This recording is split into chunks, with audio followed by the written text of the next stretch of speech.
Mga kabayan, hinahanap niyo ba ako sa Facebook? Narito ang Facebook page ko. Mga kabayan, kung interesado rin kayo makakuha ng mga medalyon, bracelet pang proteksyon, pampaswerte, pang kalusugan, diyan ako namimigay sa ating Facebook. Basta mag-follow lang kayo, antayin nyo yung mga post kung paano makakasali sa raffle kasi nagbibigay din ako ng cash prize, mga pangbigas, yan. Basta naka-follow kayo sa ating Facebook page, sundin nyo lang kung anong kailangan doon sa post. Follow na mga kabayan.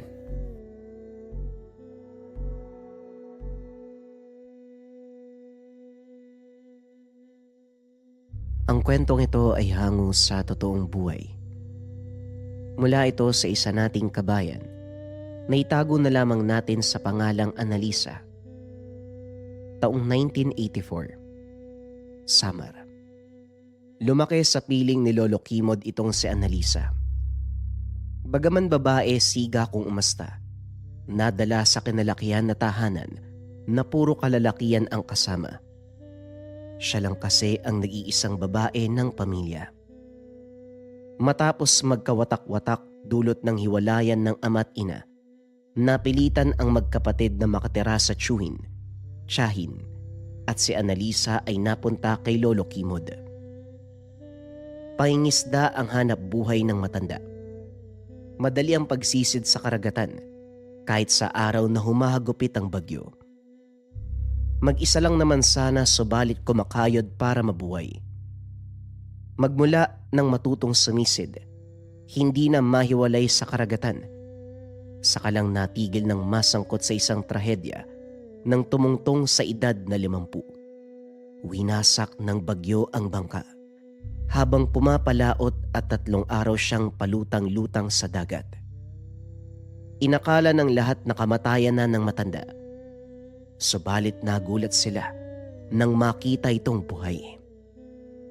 Maliban sa pagkabulag ng kaliwang mata, wala nang ibang pinsala. At magmula sa araw na yun, hindi na siya pumalaot uli, na para bang may nagbigay babala na wag nang umulit na pumunta sa lugar. Ano ba yan, Lolo? Niloloko mo yata ako eh. Pasisisirin sa tubig eh. Hindi nga umabot sa tuhod ko. Ano yun, baliw? Wika ni Analisa kay Lolo Kimod. Ano gusto mo? Daling kita kagad sa malalim. Dito muna. Huwag ka masyadong kampante. Sumisid ka na. Bahala ka nga dyan, Lolo. Kung wala kang magawa, wag mo kong idamay. Ang tanda-tanda na ganyan pa umasta. Hindi po bagay. Hindi ba gusto mo gumala sa bayan para sa magaganap na baile? Bakit hindi ka sumisid ngayon? Baka sakaling payagan kita.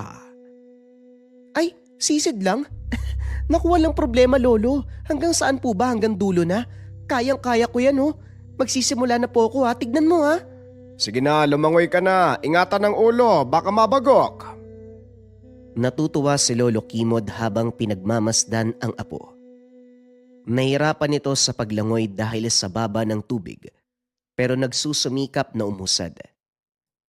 Pagdating sa unahan, hanggang bewang na kung kaya't tuloy-tuloy ang pagsisid. 18 taon na si Analisa ngayon, kung kaya't naisip ni Lolo Kimod na dahan-dahan na itong turuan. Huhubugi ng dalaga para sa mas malaking gampanin. Habang pinapanood ito, hinugot mula sa bulsa ang mutya na ibinigay sa kanya ng nilalang na sumaklolo nung panahon na nasangkot sa trahedya. Konting panahon na lamang. May sasakatuparan ko na ang kailangan mo. Tis-tis muna ha. Yung gagamit nito nagsasane. Aba, Analisa! Akala ko pa naman sumisid ka ng bata ka. Ano ginagawa mo dyan sa tabi? Mariosep, pasawayo! Sumisid na ako, Lolo, ha. Nakita niyo naman po eh. Tama na yun, ang lamig-lamig ng tubig eh. Ikaw kaya yung lumangoy sa malamig na tubig. Wala pang ilang minuto naninigas na yung katawan ko eh. Ayos na po yun. Tugon ni Analisa. Wala pang paalam na kumaripas ng takbo pa uwi. Napailing na lamang si Lolo Kimod. Pagsapit ng gabi, napansin ng matanda na panay daldal si Analisa. Alam niya ang pakay nito. Nang uuto ang dalaga, dahil nasa labas nakaabang ang mga barkada. Hindi na lamang inintay na magpaalam. Pinayagan niya ito pero bago yun, palihim na inilagay sa bulsa ang mutya. Pagdating ng bayan, nagsimula kagad ang baile. Maraming nagsasayawan. Ang grupo naman ni Annalisa ay kaagad nasiksik para sumabay sa indayog ng musika. Kaso nga lang, napansin ng dalaga ang pag-iba ng pakiramdam. Tumitingin sa paligid dahil para bang may umaaligid. Nang lumala, tumabi ang dalaga para magmasid. Sa pagdaan ng sandali, dumako ang tingin sa babae na nakatago sa kadiliman. Nakatitig ito sa tendera ng alak na isang buntis. Naguguluhan din si Annalisa dahil walang kaalaman sa nangyari pero para bang naiintindihan. Kusaring dumikta ang isipan ng gagawin. Lumapit siya sa tinderang buntis at nakipag-usap. Hindi hiniwalayan hanggang umalis ang babae. Manang, wala po ba kayo napapansin sa sarili nyo? Buntis po kasi kayo eh. Tapos nasa labas kayo ng ganitong oras. May mga tao po sa paligid. Malay natin, yung iba sa kanila hindi pala tao. Aswang baka mo, nako. Hindi naman mawawala ang ganyan sa lugar. Ang sa akin lang ay...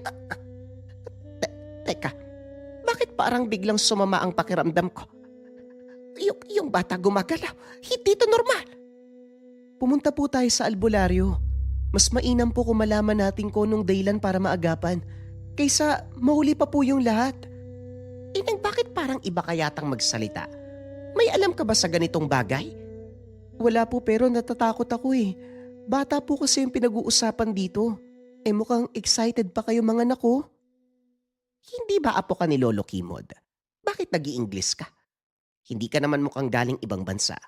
Saka yung kutis mo morena. Huwag niyo na pong pansinin yun. Ang mahalaga po ngayon, magpasuri po kayo sa kalagayan niyo. Sige na po. Nawalan ng gana si Annalisa kung kaya't hinatak ang kaibigan na si May para umuwi. Takot din itong maiwan mag-isa dahil sa magbabarkada. Sila ang magkapitbahay. Ano ba naman yan, Annalisa? Ang aga pa para umuwi. Nagpaalam ka naman kay Lolo Kimo, hindi ba? Panira ka talaga ng kasiyahan eh. Minsan na nga lang ako pinapagala, nagmamadali ka pa. Wika ni May. Nawalan kasi ko ng gana eh. Umulit na lang tayo bukas. Sa susunod na araw pa naman ng pistang bayan, kaya may pagkakataon ka pa. Ana, bakit parang humihina yata yung ilaw ng sulo? Tapos ang baho. May naihi ka ba? Hindi baliw to. Pero, oo nga no, humihina yung sulo. Baka sa paghawak mo yan, ayusin mo nga. Matarik pa naman yung daanan, mamaya mapatid ako eh. Naku, ayan namatay na nga. Lumalamig pa yung hangin. Baka may multo dito, bilisan mo. Amin na ibigay mo dito, sisindihan ko. Huwag ka nga malikot. Kaso nga lang sa bawat pagsindi, napapansin ng dalaga na may nakikita sa gilid ng mga mata. Para itong hayop na sobrang itim. Nanlilisik na mga mata ang naaaninag. Matagal kumapit ang apoy sa sulo, kung kaya't ilang ulit din sumindi ng palito. At sa mga pagkakataong yun, ganon din ang ulit na nasisipat ang nilalang. Hindi na muna pinaalam sa kasama dahil paniguradong mauuna itong mawalan ng malay. Nang masindihan na ang sulo, hawak kamay silang lumakad. Hindi tumingin si Annalisa pero sa sulok ng mga mata, lumilinaw ang itsura ng nilalang. Dumagdag pa ang pakiramdam at samyo. Isang aswang. Annalisa, ewan ko lang pero parang may ibang kasama talaga tayo eh. Natatakot na ako. Manahimik ka nga, huwag ka matakot. Lilitsyonin natin kapag lumapit yan. Malakas yung apoy ng sulo. Tignan natin kung hindi yan matusta. Natatakot talaga ako eh. Huwag naman sanang mamatay sa aswang. Kung sa disgrasya ayos lang sa akin eh. Huwag lang sa limaw. Tumahimik ka. Hindi ako makapag-isip eh. Bilisan mo na lang. Teka, parang mali na yung dinadaanan natin Ito na nga bang sinasabi ko eh. Lord, ligtas mo kami. Kahit makasalanan kami, kaunting awa naman. Hindi na sila umuusad dahil habang lumalakad ay lalo lang nawawala sa daan. Nakatayo na sila ngayon sa gitna ng talahiban. Binalot ng kilabot ang paligid habang walang tigil sa pagpaparamdam ang aswang. Ang pinagtataka ng dalaga, hanggang pagpaparamdam lang ito, sa napapansin din sa sarili, hindi gaanong natatakot. Sinundan ang galaw ng mga dahon hanggang sa lumantad ang aswang. Hugis taon na napakaitim, tila ba taong grasa. Nanlilisik ang mga mata, pagewang-gewang pa kung gumalaw. Teka, ayan na. Pero bakit ganyan yung kilos niya? Baliw ba yan? Hindi naman yata aswang yan eh. Huwag ka na nga masyadong magsalita. Hayaan mo na siya. Ilang sandali pa, unti-unti nang nakakalapit ang nilalang sa kanya. Halos sumampa sa likuran ni Annalisa ang kasama. Grabe ang takot na nararamdaman ni May. Siya naman, nakatitig lang sa aswang. Binabantayan ang bawat galaw. Ano bang gagawin natin? Tatayo na lang ba tayo dito? Huwag ka masyadong maingay. Kita mong binabantayan ko yung kilos ng aswang eh. Naglalakad paikot ang aswang sa kanila na tila ba tinatansya kung paanong aatake. Alerto si Annalisa, kahit bato lang at sulo ang hawak. Handa ding makipagtuos sa nilalang. Kaso nga lang, sa napapansin ng dalaga hanggang doon lamang ang kaya ng nilalang. Hindi man lang ito lumapit, nag-iwan ng malaking distansya sa pagitan nila. Maya-maya pa kusa itong umatras, naglaho sa kadiliman. Sila naman ay nagmamadali sa paghanap ng daan, kumaripas ng takbo pauwi. Binabagabag sa nangyari kung kaya't nagsumbong kay Lolo Kimod. Nagdadalawang isip pa kung paanong sasabihin, natatakot sa magiging reaksyon nito. Lolo, may sasabihin po ako ha, pero huwag kayo magagalit sa akin. Kasi po, may aswang po kami nakasalubong ni May eh. Nagtataka po ko kasi hindi naman siya umatake. Tinatakot lang po kami. Sa napapansin ko, Lolo, parang natatakot po siya eh. Nagulat si Annalisa dahil tumawa ang matanda. Natatakot ka, tama ka. Natatakot sa inyo ang aswang na yon. Gusto mo bang malaman kung bakit? Si Lolo talaga kahit kailan no. Bakit naman matatakot yung aswang? Wala ka po bang pinipiling sitwasyon? Seryoso o hindi? Palagi kang nagbibiro eh. Bato at solo ang hawak ko ng mga oras na yon. Takot po ba doon ang aswang? Kapain mo ang bulsa at hugutin anuman ang makukuha. Yan ang dahilan kung bakit nagdadalawang isip umatake sa inyo ang aswang. Ang tawag dyan ay mutya. Makapangyarihang bato na nagtataglay ng bisang pangtaboy sa anumang aswang o elemento. Hindi lang yon, may kakayahan ito na sumapi sa taong nangangalaga. Gagabayan ng isipan at galaw upang tapatan ang halimaw kung sakaling makipagtuos ito. Questionableng nakatitig si Annalisa sa maliit na batong hawak. Para sa dalaga, isa lamang itong tipak na bato. Mutya, may kapangyarihan. Lolo, hindi to comics ha. Magkakaroon ng kapangyarihan kapag nalunok yung bato. Ang labo niyo pong kausap. Bakit hindi mo subukang lumabas at hanapin ng aswang? Gamitin mo ang bato nang malaman mo kung gaano katotoo ang sinasabi ko. Ipapain mo pa ako sa aswang, Lolo? Parang hindi mo ako kadugo ah. Matutulog na nga lang ako. Natawa si Lolo Kimod sa sinabi ng apo. Sa kabilang banda, labis ang tuwa dahil kakasimula pa lang ng pagsasanay. Nagkaisa na ang apo at ang mutya.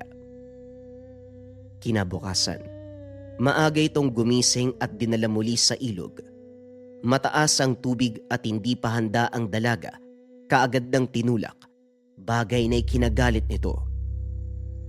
Lolo, papatayin mo ba ako? Ang lakas ng agos tapos ang taas ng tubig. Kakagising ko lang oh. Hindi pa nga buhay yung diwa ko eh. Tapos itutulak mo na ako. Magsabi lang po kayo kung ayaw nyo na sa akin ha. Ako mismo ang magpapatiwakal. Sumisid ka po. Manghuli ka ng hito dyan sa ilalim. Kapag nakumpleto mo ang 12, pwede ka nang umahon. Ang lakas ng tama mo, Lolo. Kapag ako nakaahon dito ha, patawarin ako ng Diyos sa magagawa ko sa iyo, Lolo. Wika ng dalaga habang tinatangay ng agos. Gayunpaman, naisip ni Annalisa na pwede na rin ang ginagawa. Imbis mainis sa matanda, ginawa na lamang hamon habang nasa ilalim ng tubig. Sa puntong ito nagsulputan ang mga hito.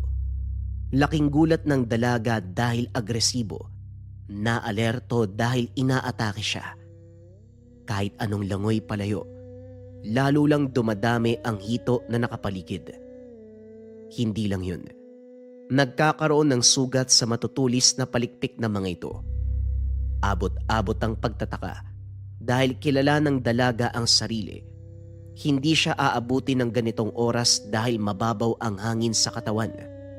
Pero ngayon, lagpas ilang minuto sa ibaba.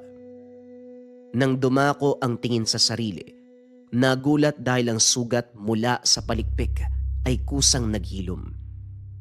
Habang tumatagal, natansya ni Annalisa ang galaw ng mga isda at hindi naglaon. 12 hito ang hawak-hawak sa pag-ahon. Binagsak ito sa harapan ni Lolo Kimod. Nakita mo na? Kaya mong tumagal sa tubig kahit ilang minuto. Makipaglaban sa mga agresibong isda. Anong nasa isip mo habang nasa ilalim ka? Ano pa ba, Lolo? Mag-ihaw ng hito dahil marami akong nahuli. Inis na tugon ng dalaga. Binitbit muli ang mga hito at dinala sa tahanan. Habang nag-iihaw, napapaisip ang dalaga sa nangyari. Kaso nga lang hindi matukoy ang dahilan. Saka lang naunawaan ng sumagi ang tungkol sa bato. Hindi maintindihan kung paano ito nabulsa gayong sa pagkakaalala. Inilapag ito sa mesa. Kinuha ni Lolo Kimod noong nag-uusap. Etong si Lolo talaga, porket siga akong kumilos kung ano-ano na yung pinapagawa eh. Totoo bang may kapangyarihan ng batong to? Kung malaki lang to pwede ng panghilod eh. Magaspang, pwedeng makakuha ng libag. Wika ng dalaga. Sinubukan pang ipanghilod sa balat. Nagulat. May boltahe ng enerhiyang dumaloy. Bago maintindihan ang nangyari, dali-daling tinago nang mapansin ang pagdating ni May. Ay Ana, galing kami sa bayan ni Mama kanina. Alam mo kung anong nasagap naming balita? Si Agring yung tindera. Inaswang yung bata sa sinapupunan. Aligaga ang sumuring albularyo. Lumabas yung sanggol pero patay na eh. Gusto ko pa namang sanang gumala sa baile. Kung ganun man na may aswang, wag na lang. Idagdag pa yung nakasalamuha natin sa daan, Diyos ko. Kahit ngayon kinikilabutan pa din ako. Teka sandali, ang dami nyo yatang hito ngayon. Anong meron? Maagang dumayo sa ilog si Lolo kaya may nahuli. Kumakain ka ba nito? Magsandok ka ng kanin dyan oh. Sabay na tayong kumain. Alam ko namang ito yung sadya mo eh. Palamunin. Ay grabe ha, ang sakit magsalita. Pero tama ka, yan talaga ang sadya ko eh. Kasi habang nakikinig sa mga chika tungkol sa nangyari kay Agring, alam mo sabi ng mga antingero, mapuputol sana ang sumpa doon sa bata kung may gamit yung nanay. Parang gusto ko magkaganon eh. Ano ba yun? Anting-anting ba yun? Yan ang gamit kung saan nagkakarga ng pambihirang lakas. Lakas na hindi kayang ipaliwanag ng ordinaryong tao ang bisa. Pwede itong magbula sa kalikasan sa wangis ng bato, buto, pangil o kung ano paman. Pwede ring gawa sa metal katulad ng basyo ng bala, mga kwintas na mula sa simbahan, yung may mga simbolo at mukha ng santo na nakaukit. Pwede ring mula sa halaman dito sa kalupaan o sa tubig. At pwede ring mula sa mga nilalang kagaya ng aswang, elemento katulad ng engkanto o ng lamang lupa, Wika ni Lolo Kimod na binigyan ng malinaw na sagot ang mga dalaga. Maiintindihan ko po kung sasabihin nyo mula sa simbahan, sa kalikasan, pero sa aswang engkanto lamang lupa? Hindi po talaga. Hindi ba sila naman ang dahilan kung bakit napeperwisyo ang mga tao? Bakit naman sila magbibigay ng mutya na posibleng kukontra laban sa kanila? Ano yon? Yung binigay nila yung papatay din sa kanila? Posible ang sinabi mo dahil ganyan ang responsibilidad ng tangan. Kahit nagmula pa ito sa kaparehong nilalang, pwede niyang paslangin, depende sa nagmamay-ari. Lolo, kapag binigyan ka po ba ng mutya ng aswang, magiging aswang ka din po ba? Depende yan, iha. Kung niyanggaw ka, magiging halimaw ka. Pero kung sakaling makuha mo lang ang bato na nagmula sa kanila, nasa sayo kung paano mo gagamitin. Nasa tibay ng iyong puso't isipan kung hindi ka nila magiging kapareho. Meron ding posibilidad na gamitin mo ang tangan laban sa pagpatay mismo sa kanila. Ang sarap pakinggan pero nakakatakot pa rin. Paano yun biglang may lalapit na aswang? May aabot na mutya sa'yo. Sa ideya pa lang na may magpapakitang aswang himatay na talaga ako. Sa kabilang banda, hindi maiwasang mapaisip ni Annalisa. Kinuyom ang mutya na nakasilid sa bulsa. Hindi na rin muna isinawika ang mga katanungan. Nang umalis na si May, muli niyang kinausap ang lolo. Lo, saan po nagmula tong sinasabi mong mutya? Sa isang magindara, aswang na namumuhay sa katubigan. Siya ang nagligtas sa akin sa bingit ng kamatayan nung araw Utang ko sa kanya ang buhay ko ngayon. At bilang kabayaran, kailangan mong gampanan ng tungkulin ng kapangyarihan ng mutya. Hala, bakit ako? Ikaw yung tinulungan tapos ipapasa niyo sa akin. Di sa inyo na ho yan. Apo, hindi para sa akin ang bagay na yan kundi para sa'yo. Hindi mo pwedeng tanggihan ang bagay na nakatadhana. Ano man ang pagtanggi mo, hindi ito aalis hanggang sa makuha mong tanggapin. Naku, bahala ka dyan, lolo. Wala nga akong alam na naaksidente ka sa laot Lalong wala akong ideya na niligtas ka ng Magindara. Ikaw po yung binigyan niyan. Ibig sabihin, ikaw dapat yung humawak niyan, labas ako dyan. Annalisa, sa tingin mo ba pinapunta kita sa lugar dahil wala ka lang matitirahan? Sa tingin mo ba, nagkataon na tumanggi ang mga tiyahin at tiyuhin mo na patuloyin ka sa pamamahay nila? Wala kang ibang mauuwian kung hindi ang bahay ko. Isa lang ang ibig sabihin. Dinala ka ng tadhana sa misyon mo sa buhay. Ito ay walang iba, kundi pangalagaan ang mutya. Tapos ano, lolo? Utusan niyo ako lumabas gabi-gabi para maganap ng aswang at magamon sa kanila? Baliw lang po yung gagawa niyan Aswang hahamunin mo? Parang gusto mo na magpakamatay nun Mauunawaan mo rin ang lahat ng ito. Hindi mo kailangan magmadali, pero hindi mo matatakasan ang nakatadhana sa'yo. Napabuntong hininga si Annalisa. Kamot ulong tinalikuran si Lolo Kimod. Lumipas sa mga araw na walang ganap sa bahay. Hindi na rin siya kinulit ng matanda para sumisid sa ilog. At dahil araw ng fiesta, dumadayo ang karamihan sa bayan. Masaya at puno ng tuwa ang paligid mula sa simbahan hanggang sa mga bahay-bahay na nagpapakain sa mga bisita. Walang pinipili, kilala man o hindi, basta gustong kumain. Sa parte naman ni Annalisa at kaibigang si May, matapos kumuha sa mesa ay nagtungo malapit sa ilog para doon kumain. Hindi talaga kita maintindihan. Pwede naman tayong pumwesto malapit sa mesa pero nandito tayo malapit sa ilog. Ang layo pa ng mga bahay. Ang daming tao, hindi ka ba nahihiya doon? At saka may mga tao naman dito Hindi lang tayong dalawa. Wika ni Annalisa habang tinuturo ang mga tao sa paligid. Nga pala, may perya mamayang gabi. Magpaiwan ka muna. Maglaro tayo sandali. Balita ko pa naman magbibigay ng biyaya si Mayor. Malay mo mabigyan tayo. Alam mo ikaw, ganyang bagay talaga yung nasa isip mo, no? Gusto mo yatang Harangin na naman tayo ng aswang pag-uwi. Sasabay ako kay Lolo, ikaw bahala ka sa gusto mo. Ay talaga uuwi ka? May pa-boxing din mamaya no? 100 ang premyo, pwede ang babae, pwede ang lalaki. Di ba hilig mo yan, bakbakan? Nanlaki ang mga mata ni Annalisa nang marinig ang premyo. Kailan ba? Sinong lalaban? Sana lang may sasaling babae para may makalaban ako. 100 din yan no? Kita mo na, kapag suntukan gustong gusto mong sumali.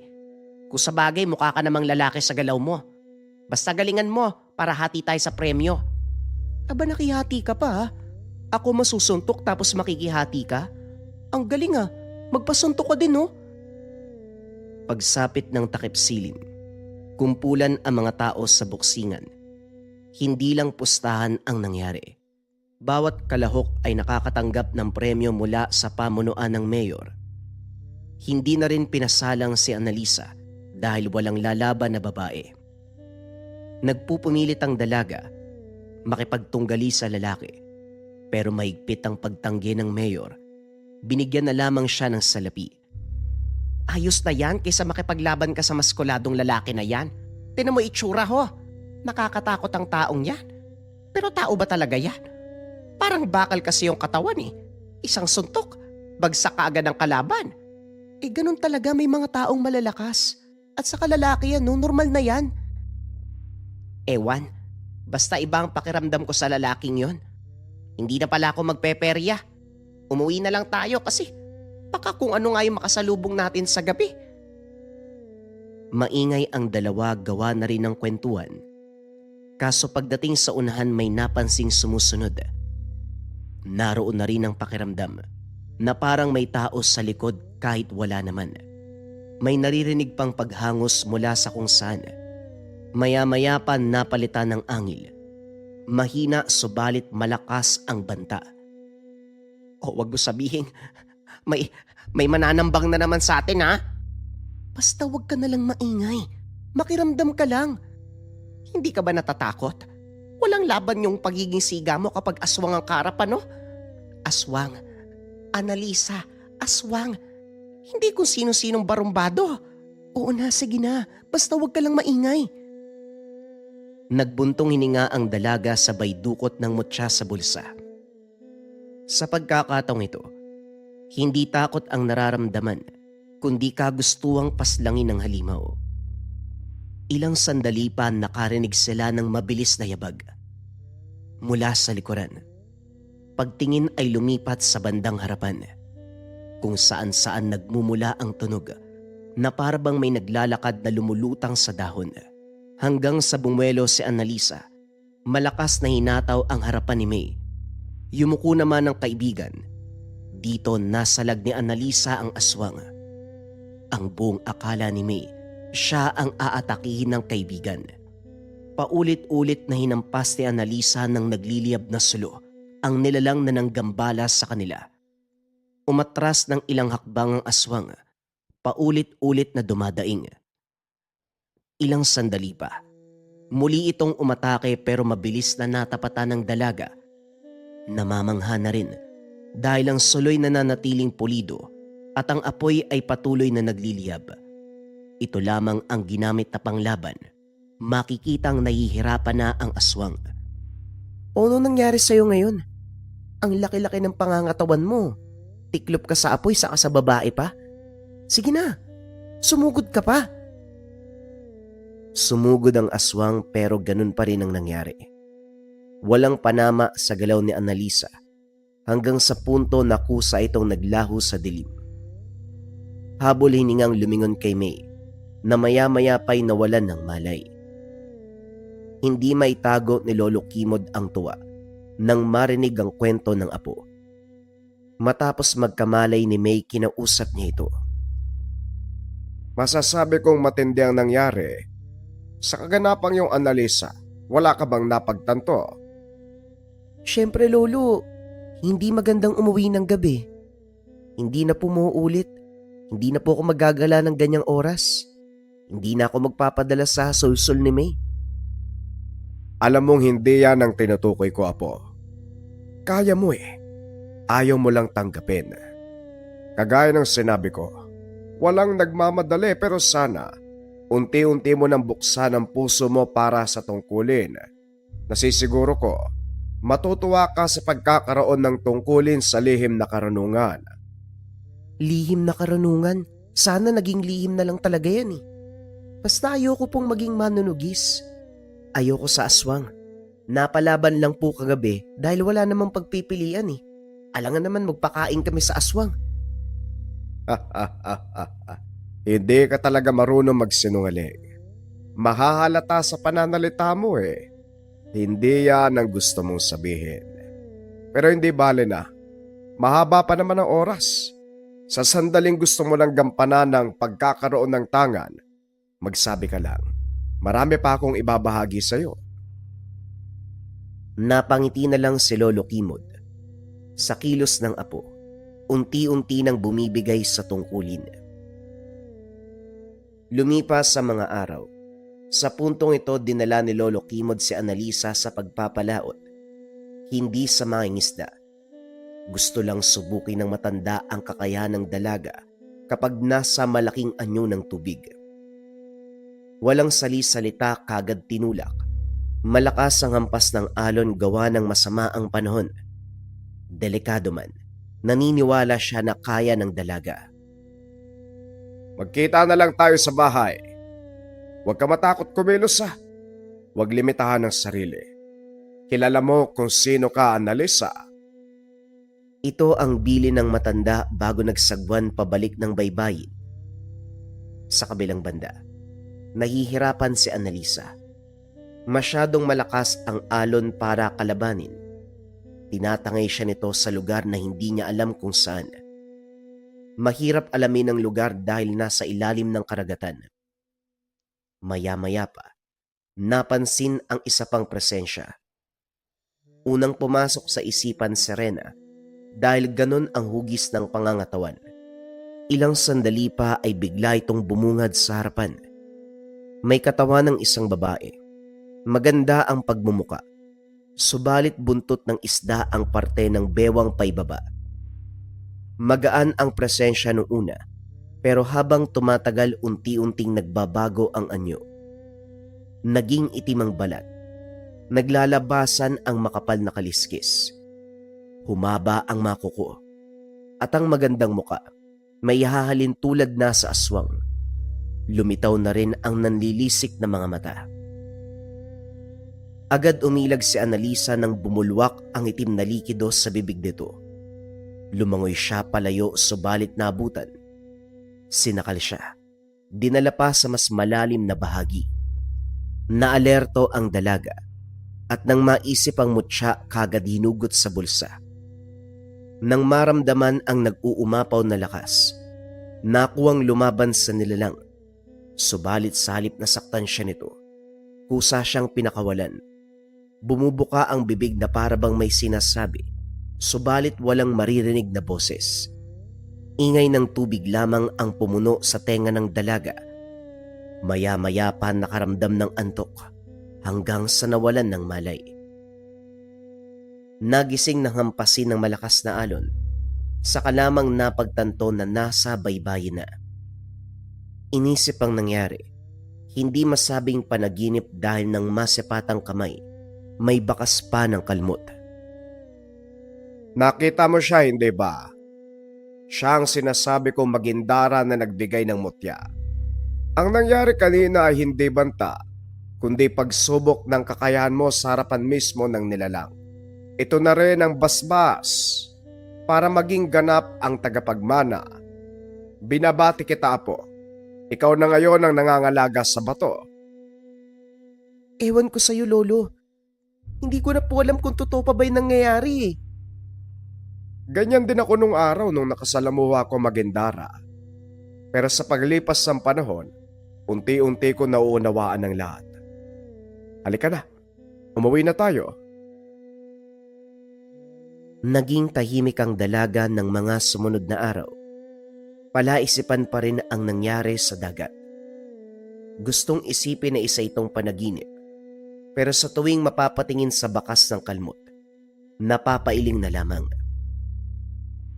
Hindi ka naman matanda para maging problemado ng ganyan. Ang lalim ng iniisip mo. Parang hindi ka na makaahon na. Ano ba nangyari? Kinukulit ka na naman ba ng lolo mo? May nangyari lang na hindi ko alam kung paanong tatanggapin eh. Basta ang hirap ipaliwanag. Ikaw, bakit ka napadalaw? Yun nga, Ana. Naalala mo yung kwento tungkol kay Agring? Hindi ba sabi ko sinuri siya ng albularyo? Ngayon patay na yung albularyo.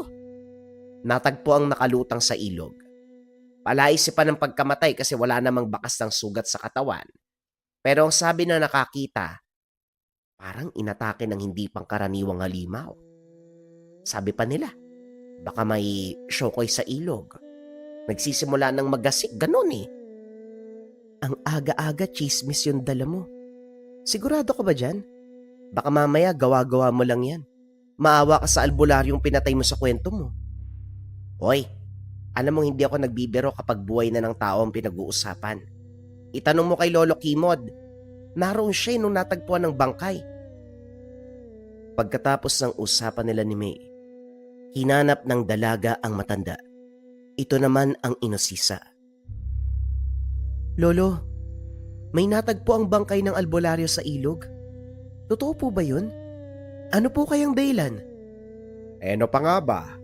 Dalawa lang ang nakikita kong rason. Una, gawa ng halimaw na naninirahan sa tubig. Pangalawa, aswang na piniling umatake sa tubig. Ha? Parang pareho lang po yun ah. Ang ibig kong sabihin, posibleng ang salarin, halimaw na nakatira sa katubigan, katulad ng berberoka, o aswang na sa tubig pinapatay ang biktima. Magkaiba yon kung iintindihin mo. Halimaw na nakatira sa katubigan. Katulad ng Magindara? Kung ganun, posibleng yung nagbigay ng mutya, siya rin na makakalaban ko? Pwedeng kalahi, apo. Kilala ko ang galaw ng Magindara na nagbigay ng mutya.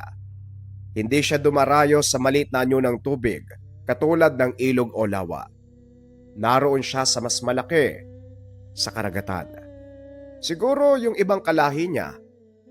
Pero sa palagay niyo po, Lolo, sino ba yung salarin?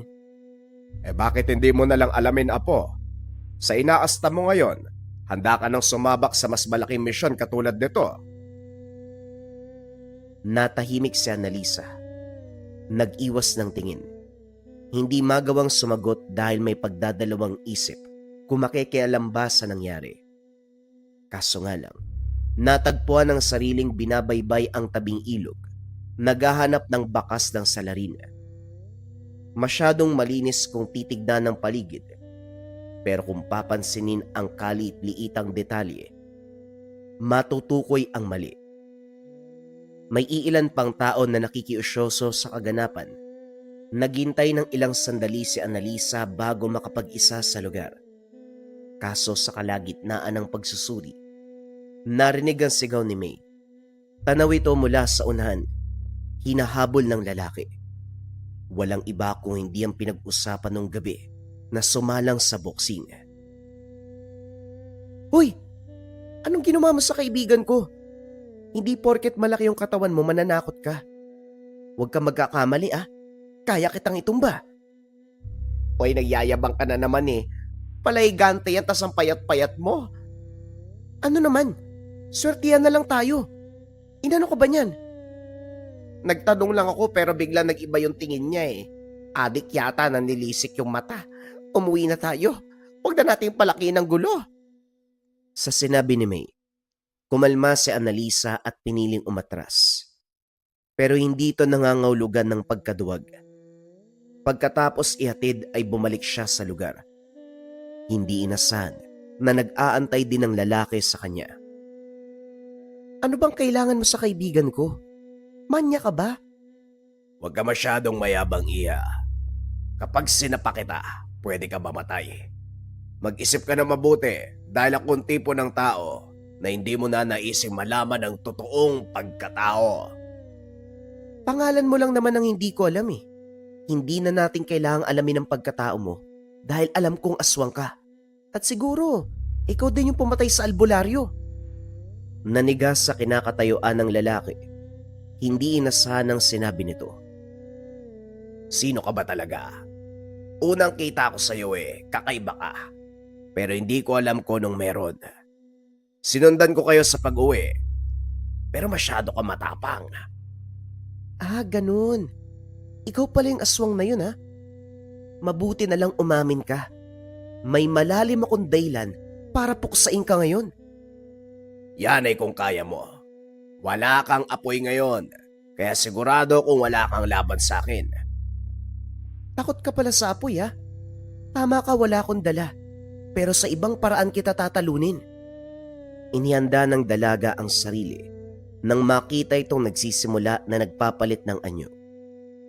Nang maging ganap, lalong nadagdagan ng galit matapos makita ang bakas ng pagkasunog sa muka. Kumpirmadong ito ang aswang na nakasalamuha nung gabi. Hindi nagtagal sumugod ng sumugod. Panay ilag si Annalisa at sa napapansin, pilit siyang inahatak patungo sa tubig. Nang makaisip ng paraan, sinadya niyang magpatianod upang malaman ang galaw ng kalaban. May kakayahan itong lumangoy at pilit siyang inilublob sa tubig habang maigpit ang pagkakasakal. Hinayaan na muna ito hanggang siya naman ang bumuelo. Dumampot ng bato. Paulit-ulit na inampas direkta sa muka. Masyado ding mabilis ang galaw ng dalaga kung kaya't hirap sa paggante ang nilalang. Umabot sa punto na naglaho ito para makaiwas. Umahon si Annalisa. Tinawag ang aswang. Duwag, hindi pa nga tayo tapos tumatakas ka na. Bumalik ka dito. Akala ko ba papatayin mo ko? Nahinto ang dalaga matapos sablutin. Dinala sa ilalim ng tubig. Sa puntong ito, labas-pasok sa tenga at bibig ang makapal na buhok. Hindi naman nagpauli. Kinuyom ang mutya. Ito ang ginamit pang sapak sa nilalang. Hindi tinigilan hanggat meron pang lakas. Hindi naglaon. Lumutang na lamang ito. Gayunpaman, gustong makasigurado ng dalaga kung kaya't dinala sa tabi. Akma na sanang wawasakin ang ulo gamit ang bato. Kaso biglang may lumitaw. Nilublob siya sa tubig ng isa pang aswang. Kaso sa puntong ito, isang babae. Mabilis ang kapit ng makakapal na buhok. Pansamantala siyang pinigilan sa pagkilos. Maigpit ang pagkakasakal. Nahirapan ang dalagang makalis. Nataranta dahil nahulog ang mutya. Gayunpaman, biglang kumalma nang mapansin na hindi nabawasan ang lakas sa kabila ng pagkaiwalay ng tangan. Nang makabuelo, paulit-ulit na hinampas ng bato sa ulo ang aswang. Habol hiningang kinapa ni Alisa ang mutya habang pasuray-suray na tumabi ang halimaw. Magkakilala kayo ano? Sandali, parang pamilyar sa akin ang presensya mo Tama, ikaw ang babae na nakita ko sa baile. Yung aswang na dumali sa sanggol ni Agring. Matapos magsalita, sumugod si Annalisa. Winasak ang ulo nito gamit ang bato. Paulit-ulit, maging ang leeg ay naging pino. Pasimpleng pinahid ang mantsa ng dugo sa muka nang biglang may humatak. Muli, nilublob ang dalaga sa tubig. Nagtataka kung paanong nabuhay ang lalaki sa kabila ng kalagayan. Gagante na sana siya ng atake nang kusa itong kumalas. Nangisay at biglang hindi na gumalaw. Palutang-lutang na lamang sa tubig habang mabilis na tinatangay ng alon. Pinasunod niya na rin ang katawan ng babae. Napaupo sa tabi si Annalisa. Kumakabog ang dibdib at nanginginig ang kamay. Maya-maya pa lumitaw si Lolo Kimod. Nakita mo na. Aayaw-ayaw ka pa nung una Gagampanan din pala. Anong naramdaman mo ngayon sa unang sabak mo? Hindi ko alam. Hindi ko may paliwanag basta ang alam ko. Wala nang aswang sa lugar na to. Sa ngayon, oo. Pero sa susunod na mga araw, pwedeng meron na naman. Ang ipapayo ko, pulutin mo ang aral sa nangyaring laban baunin mo para sa mga susunod na sagupaan. Bakit naman po may susunod pa? Hindi ba pwedeng awat na? Lolo, ang dami ko nang nakalaban oh. Kung alam niyo lang yung naramdaman ko, sobra yung takot ko eh. Tapos meron na naman. Kailanman hindi natatapos ang kasama po. Kaya sana maging alisto ka sa oras na tawagin ka ng tungkulin mo. Isa lang naman ang gagawin eh. Siguraduhin may iligpit ang halimaw na kalaban. Yun lang. Napabuntong hininga si Annalisa. Hindi lubos maisip ang sinabi ni Lolo Kimod. Wala siyang binigay na sagot. Sa kanya lang, nagdasal sa ngalan ng Magindara na kung mangyari man ay hindi siya pabayaan. Ngunit sa lumipas na mga panahon, unti-unti na ring kusang tinanggap ng dalaga ang tungkulin. Naway, bukal sa puso't isipan ang bawat galaw. Sa tuwing gabi, nagbabantay siya sa paligid ng laot, lumilibot sa buong baryo upang tignan kung may mga nilalang na nagmamanman at handang umatake sa mga tao sa baryo. Minahal ni Annalisa ang tubig dahil sa tuwing napapadigit siya sa karagatan, lumalakas ang kanyang pakiramdam, lumalakas ang kanyang tangan. Malaki man ang pagbabago sa pagkatao ni Annalisa, natutuwa ang dalaga. Hindi na siya simpleng babae na maganda. Isa siyang tao na merong tungkulin na ginagampanan sa araw-araw. Gamitin ang kapangyarihang mutya upang protektahan ang mga nangangailangan. May mga pagkakataon ba na pakiramdam mo kabayan, napapagod ka kahit wala ka namang ginagawa? Or yung tipong kumpleto naman yung tulog mo, pero pagkagising mo sobrang bigat pa rin ang pakiramdam. Parang may mabigat na enerhiya na umihila sa tahanan, may mabigat na enerhiya sa paligid. Sa negosyo, kwarto, sala, o kung saan ka madalas tumatambay kabayan. Hindi lahat ng dumi kabayan nakikita ng pisikal na mata. Hindi dapat malinis lang ang pisikal na espasyo, hanggang espiritual dapat kiniklens yan. Ang incenso candle for cleansing mula sa Lika Merchandise ay espesyal na kandila na ginawa upang magbigay ng liwanag sa espasyo na ating ginagalawan. Incenso candle for cleansing, pang-cleanse ng lugar, pang-taboy ng negative energy para maganda ang pasok ng swerte at iwas sakit na bunga ng negative energy.